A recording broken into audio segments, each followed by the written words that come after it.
Hello, everyone. Welcome to the City Leaders Podcast. I'm Mike Decker, and joining me in the studio today really is more than a city leader. In my opinion, he's a city legend, and that's Mr. Fran Ursini. Fran, welcome.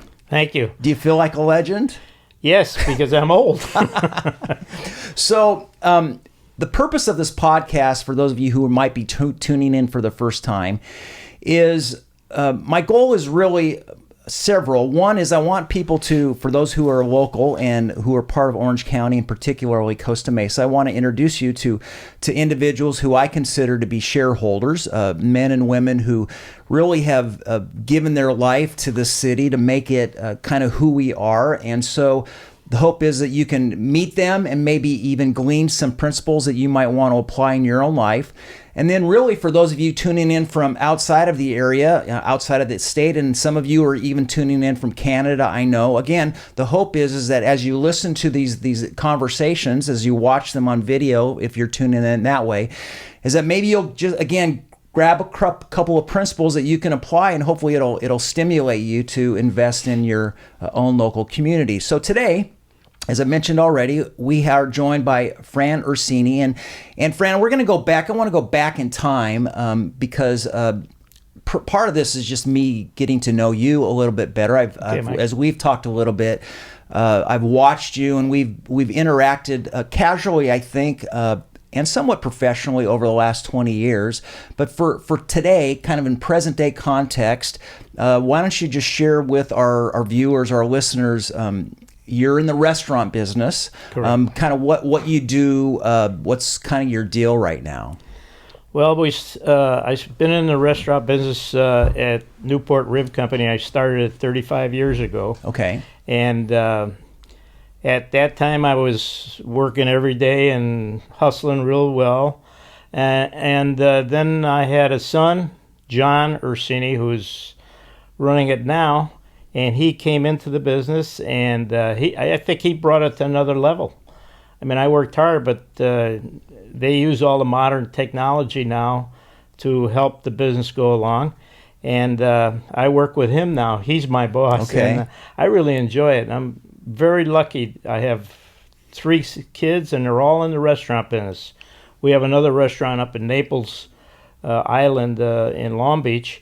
And my other son runs that, and things are going good, but we work hard, and they do. So if you're a local, like many of you are tuning in, Newport Rib Company is a familiar restaurant, very philanthropic, and we're going to talk a little bit about just the philanthropy and kind of, how you got started, and maybe some of the kind of the backstory to that. But I want to go back really even further, Fran, and just to kind of for me to give a context of your story. How did you land in Costa Mesa? Were you born here? Originally, I was born in Chicago. Okay. And I lived in Chicago the first 25 years of my life. Had great parents, immigrants from Italy. Okay. And when I was at the University of Illinois, I had a sister living out here, and my folks left Chicago and moved to California.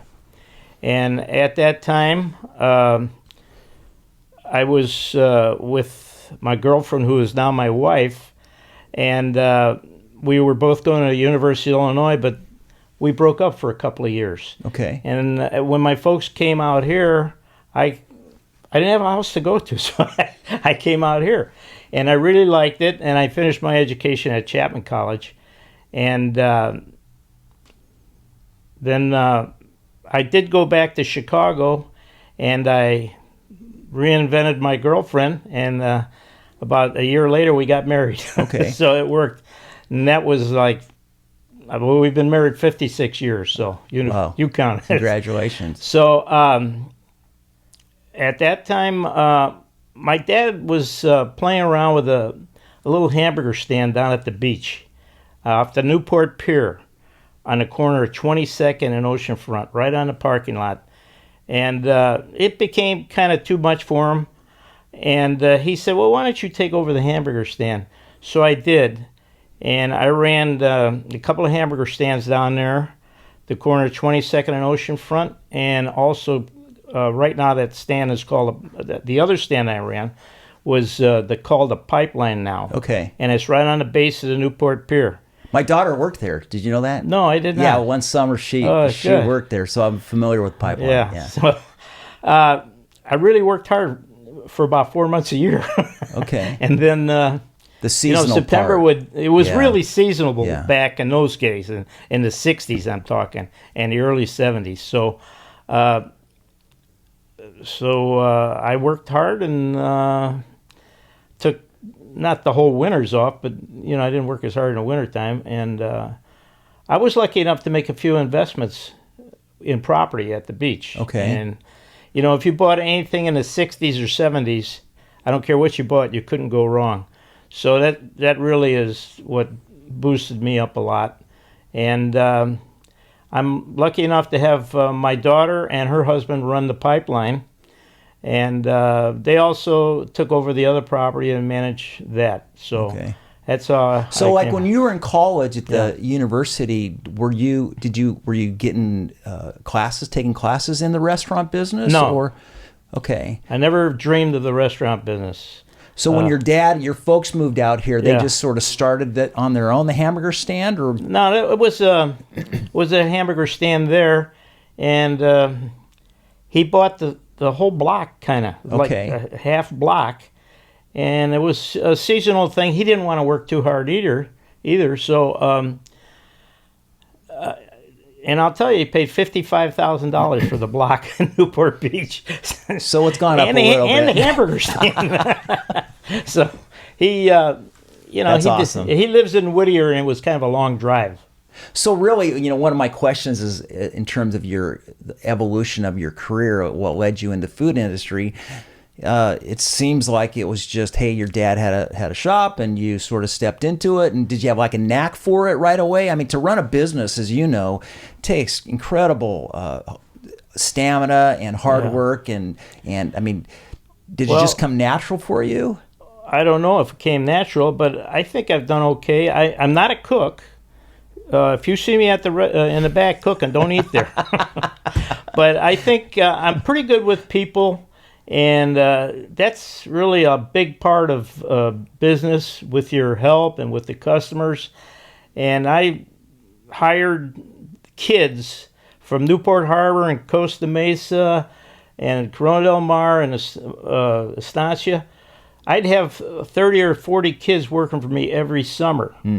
And they'd come back every summer. They would return. In fact, still now, I get kids will stop by Newport Rib and say hello, and they're not kids anymore. They're in their 60s. Wow. So it's really nice, though. I find notes on my desk, and it worked out good.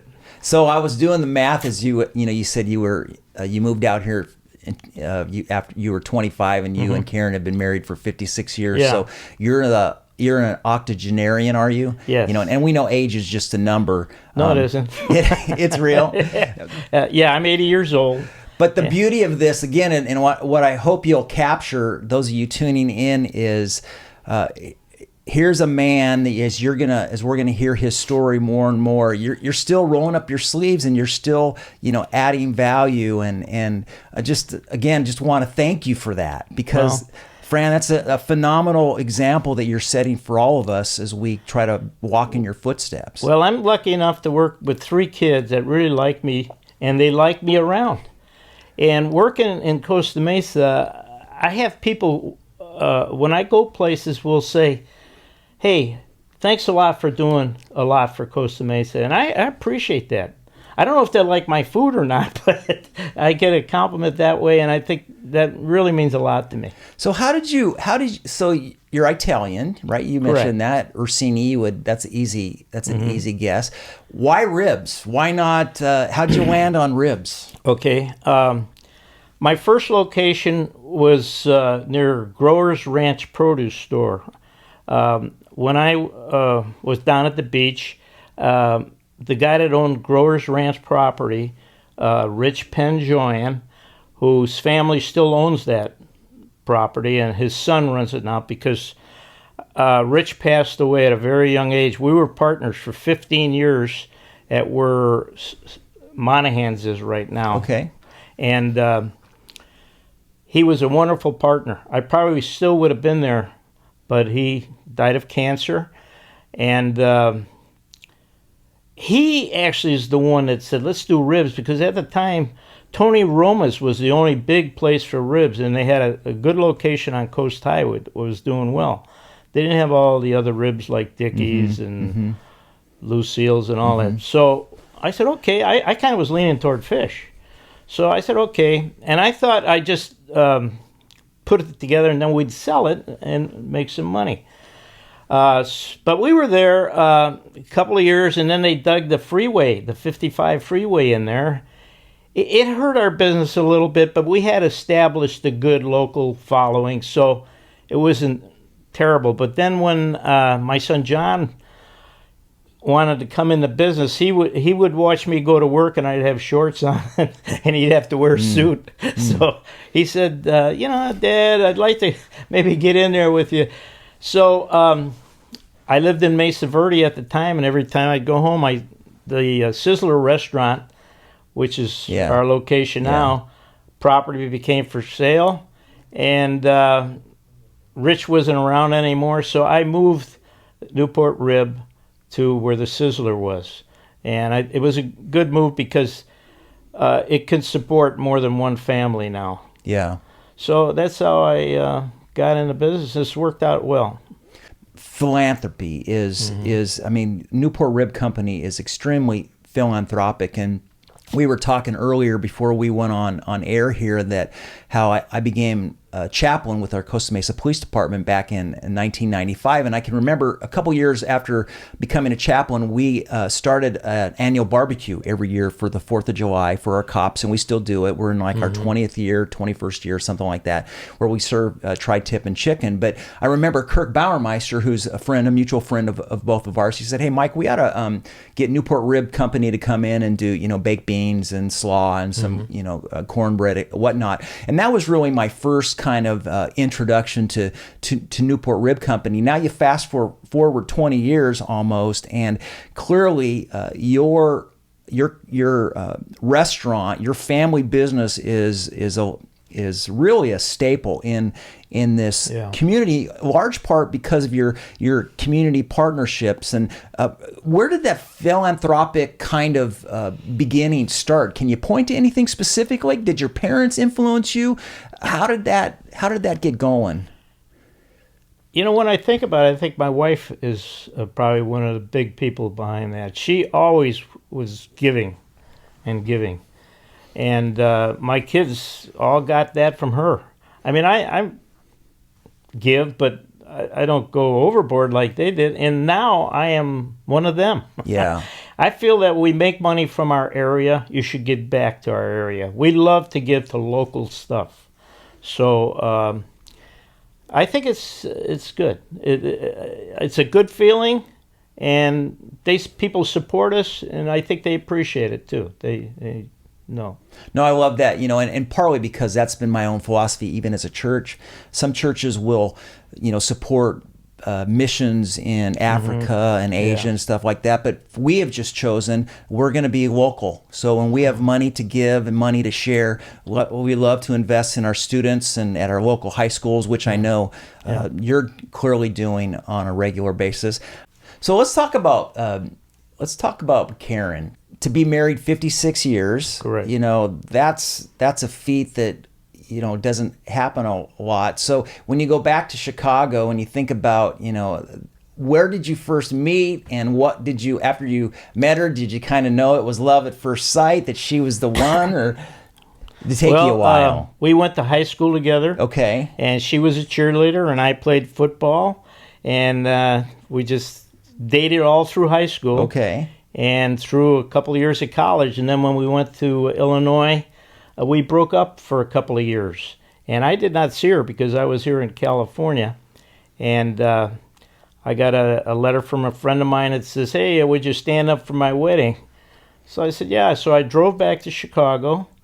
And on the way back, I just gave her a call. I'd say, hey, I'll be in Chicago. If you want to have a drink together, let me know. And that's... 6 months later, we were engaged. Wow. It's a great story, but I've known her for 65 years, maybe, yeah. Well, it's apparent. We were at an event here recently, you and I both, at a trellis event, and as we were engaging after the program was over and stuff, and Karen was there with you, it just seemed like you guys have been a team. Is that an apt description? Yeah, I would say so. She does a lot with our church, and with school-aged children. She loves school-aged children. She taught adolescents about sex education, and she's a very sharp lady. She graduated probably one of the top 4 or 5 people at the University of Illinois. She's got a great personality. I'd say she's probably the nicest person I ever met. So thank you, Karen. You guys are a great team, and I think you have any marriage tips for me? I've been married 32 years. What's been the secret for the two of you? Just treat her right, and there's no secret. You got to like each other. That's the key. For sure. So, coming from Chicago, are you a Chicago Bears fan? Not really. I'm a White Sox fan for baseball, which I'm not a Cub fan. And when I was in Chicago, we had the Chicago Cardinals there. Oh, really? Yeah. Everybody forgets that, and I was a Cardinal fan. I was a rebel. So you in football, a few seasons ago, I think I might even announce football games for Costa Mesa High School. I might even announced one of your last games for when you were the referee. You did that for like 50 years, right? 50 years. Where was your start in that? Well, remember when I told you that come September 15th, I'd go down to the beach? Well, in the 60s and 70s, there's nobody there. Okay. So I was always interested in football. I played in high school and also in junior college. And, I just went to sign up. And it was a great part of my life. I got a lot of satisfaction out of it. I sure didn't do it for the money. Yeah. But I made a lot of great friends and a lot of wonderful experiences. Met a lot of nice coaches, mostly. And yeah, it was great. When I think about my own civic involvement in Costa Mesa, I can really attribute it to, in part, just announcing football games. You're at the schools, you're meeting school teachers, you're meeting parents, right? You're meeting, and you're just loving on each other. But then over time, 5 years, 10 years, 15 years, 20 years, these friendships that you develop with people, they start to move up the food chain, and now suddenly they're in positions of leadership and influence, and it just happens. And and so I guess I would say, for those of you listening or watching, if you're looking for a simple way to just engage your city and to add value, serve, coach, announce games, referee, which is where you really kind of got your... That's right. Plus, I loved it. I mean, I would get fired up for a big game, and I just loved it. And I would feel bad if we didn't do a good job. There's a rumor out there that when Estancia High School would play Costa Mesa High School for the Battle for the Bell, that every time Mesa would threaten a long run, that you would have your hand on the flag. Is there any truth to that? The truth is that I never wanted to take those games. And the guys, normally you shouldn't take a game like that. Especially even at Estancia, I shouldn't have taken. But I will say, one time when Jim Scott Stadium opened, the guy said, "Why don't you take the first game there?" And they assigned me to the game, and Estancia was playing somebody else. And as I walked out on the field, Gordon Bolius, I'm sure you know, was the announcer, and he said, "Oh, there's Fran Ursini, great supporter of Estancia football." And I go, "Oh, God, I'm in trouble." In trouble, huh? Yeah, but it worked out okay. To wear the white hat, which is really the crew chief of a squad, to me suggests here's someone who knows the rules, has to be, whether it's by choice or by nature, impartial. I mean, you're the person at the top of the food chain, so to speak, within the crew. Have you always been a natural leader? I mean, is it making the tough call? Is that easy for you, or has that something that you've learned and developed, and maybe even football refereeing has helped you? Yeah, it probably has. The referee position probably is the easiest position to officiate. You don't have that much to look for. The guys on the field are the ones that really officiate the game. Where the referee's position gets tough is when you have to go explain a controversial call. But just the officiating part of it is not hard. I mean, you have a few, like, forward pass, not forward pass, stuff like that. But the guys down the fields are the ones that, and if you got 5 guys that are good down the field, probably you'll be a good referee. Okay, it helps. Yeah. Well, without question, I think if you were to ask people in Costa Mesa to describe you,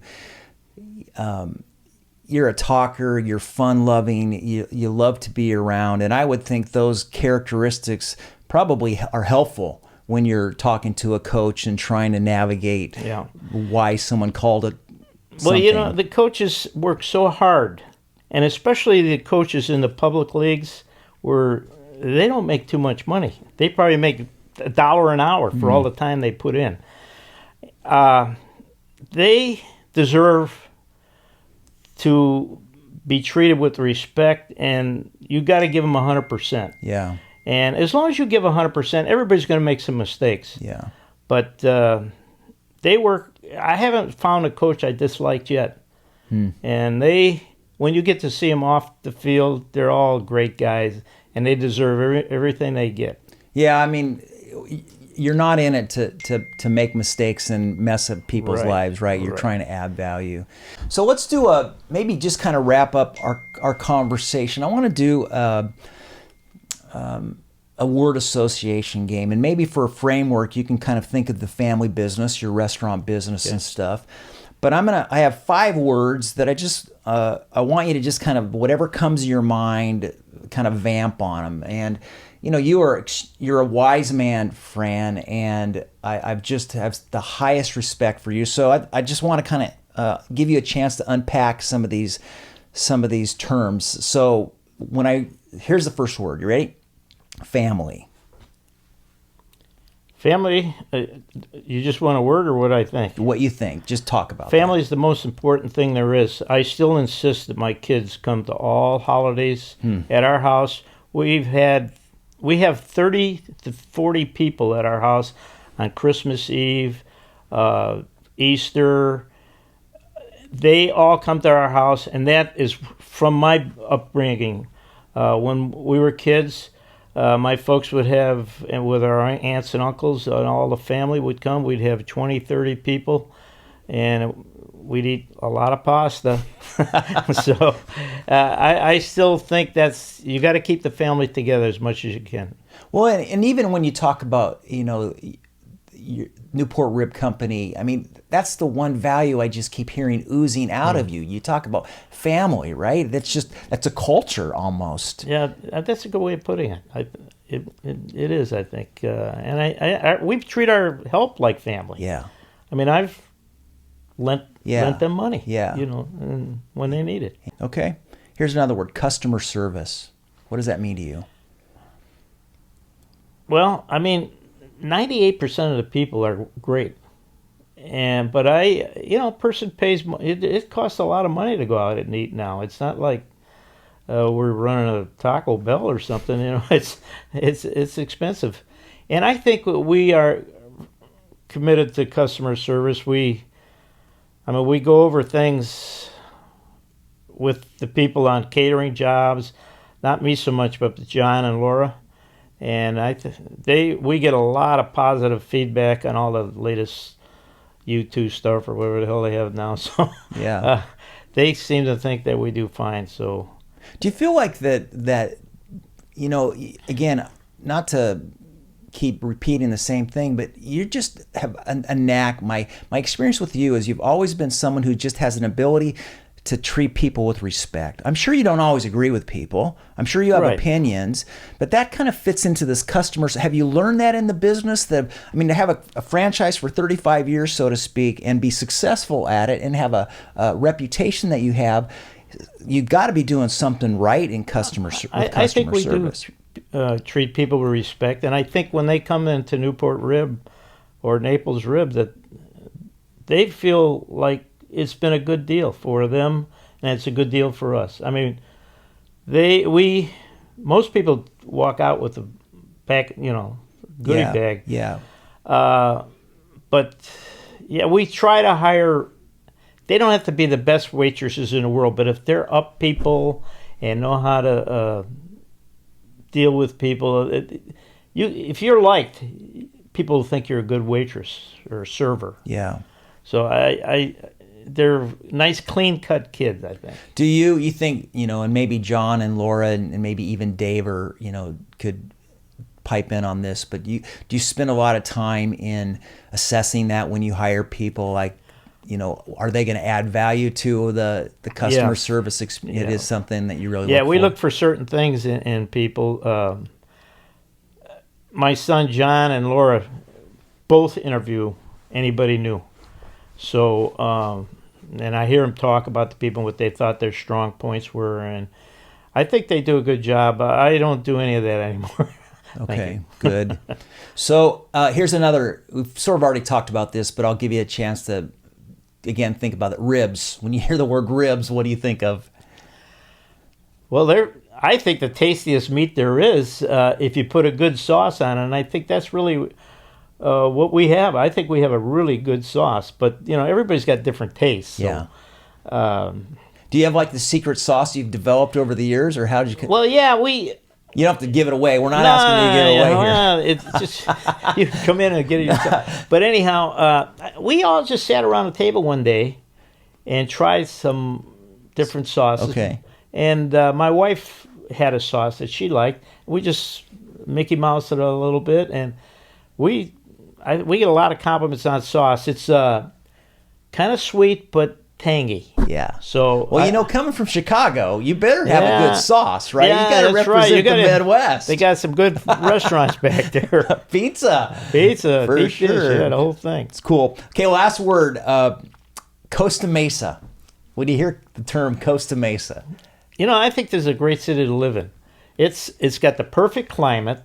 It's got nice theaters and art. It's got high-end homes. It's got middle-class homes. It's I think a perfect place. It's near freeways, and it's cheaper than Newport. Yeah. Do you get involved much in the political realm? No. Is that by choice? Yeah, I Have you ever learned the hard way, or is it I just wisdom? Yeah. It's a good way of staying out of trouble. Yeah. Nice. Well, again, Fran, I want to just officially say thank you for. Thank you. The Ursinis are a shareholder in this community, and if every business would even just a fraction of practice, what you as a family business does, I mean, it really raises the water level, and if all the water level rises, all the boats rise, and so for what it's worth, from a pastor who I see on here on the 4th of July with the Kiwanis fireworks stand, and you're running around, and it's just been an honor to be inspired by you. And I would say to those who are in this community, who are interested in learning from really a legend in our area about what it takes to run a good business, what it takes to be civically engaged, Fran's got time. He's still working, believe it or not, but he still has time, and just super honored and grateful for your contribution to our city. Well, thanks for the kind words. I think my kids will carry it on too. For sure. Yeah. So for all of us here at Palm Harvest with our City Leaders podcast, we're grateful for that you joined in with us today. I'm Mike Decker signing off with my friend Fran Ursini. We'll see you next time.